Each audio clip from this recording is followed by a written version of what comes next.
En este video vamos a explorar dos temas muy importantes dentro del campo del álgebra lineal, que son el rango y suma directa. En la sección de rango comenzamos por su definición. Consideremos un cuerpo K y una matriz A de dimensiones m por n sobre K. Si A supra E es una forma escalonada de A, entonces el rango de A es el número de filas no nulas de esta forma escalonada. Ahora etiquetando con C sub A al subespacio generado por las columnas de A y con F sub A al subespacio generado por las filas, tenemos dos propiedades importantes que consisten en que el rango de la matriz es igual tanto a la dimensión del subespacio generado por las columnas de A como a la dimensión del subespacio generado por sus filas. Y obviamente, como consecuencia, tendremos que estas dos dimensiones también van a ser iguales. Por último, en este tema, vemos cómo se aplica el tema del rango a los sistemas de ecuaciones lineales.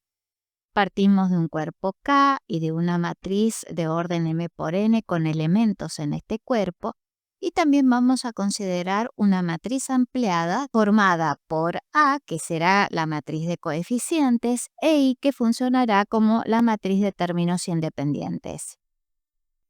El número de variables libres en la solución del sistema es igual a n menos el rango de A, donde n es el número de columnas de la matriz de coeficientes o bien la cantidad de incógnitas del sistema de ecuaciones lineales. De esta fórmula podemos obtener la clasificación de sistemas sin necesidad de resolverlo mediante estas propiedades. La primera, puedo decir que el sistema es compatible determinado si y solo si el número de variables libres es 0. Por otro lado, el sistema será compatible indeterminado si y solo si el número de variables libres es mayor que 0.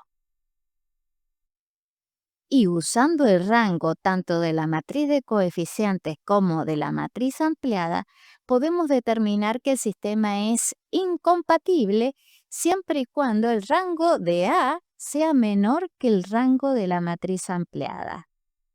Este último resultado se conoce como el teorema de Ricci-Frobenius. Cabe aclarar que la rapidez se logra usando la calculadora de matrices. Cargamos la matriz y luego hacemos clic en el botón de rango y de esa manera obtenemos fácilmente el valor que necesitamos para calcular las variables libres y por ende clasificar los sistemas. Ahora pasamos a la sección de suma directa. En este tema precisamos de la definición de subespacios independientes. En el contexto de un espacio vectorial V, necesitamos un número natural P mayor o igual que 2 y P subespacios a los que vamos a etiquetar con S sub I. Estos subespacios son independientes si y solo si para todo X sub 1 que pertenezca a S sub 1 y así siguiendo hasta X sub P que pertenezca a S sub P, la suma de esos vectores, si es igual al vector nulo, entonces debe ocurrir que cada uno de ellos es igual al vector nulo. Y de esta manera vamos a tener que un subespacio W va a ser suma directa de los S sub I si y solo si W es la suma de los subespacios S sub I y a su vez estos son independientes. Y usamos esta notación donde el signo más aparece dentro de un círculo. El ejemplo trivial en este contexto es que el espacio B es suma directa del subespacio nulo y del mismo B. Y otro ejemplo que ya no es trivial está dado por estos dos conjuntos, donde R cuadrado es suma directa de ambos. Como se trata de conjuntos que están en R cuadrado, los podemos dibujar, simplemente consisten en las dos rectas que vemos en pantalla. Entre las propiedades de suma directa, aparte de lo que venimos considerando, necesitamos conjuntos B sub i, tal que cada uno de ellos sea base ordenada de S sub i.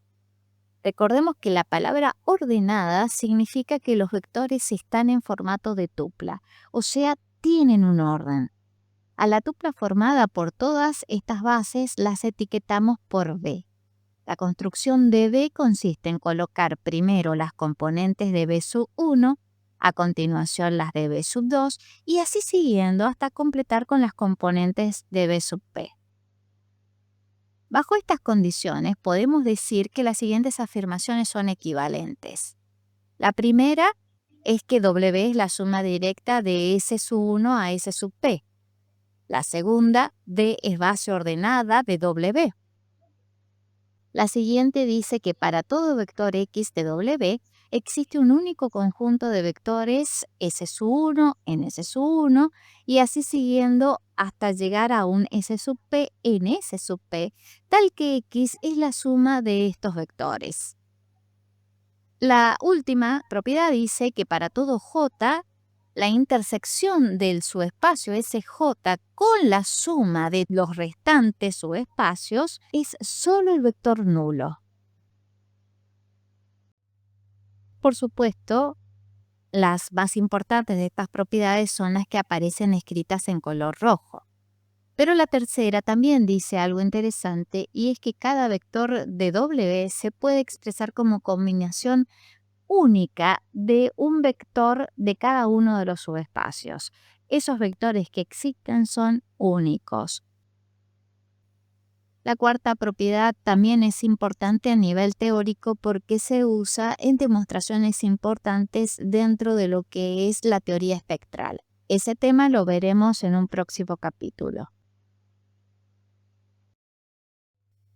Por último, definimos el complemento algebraico.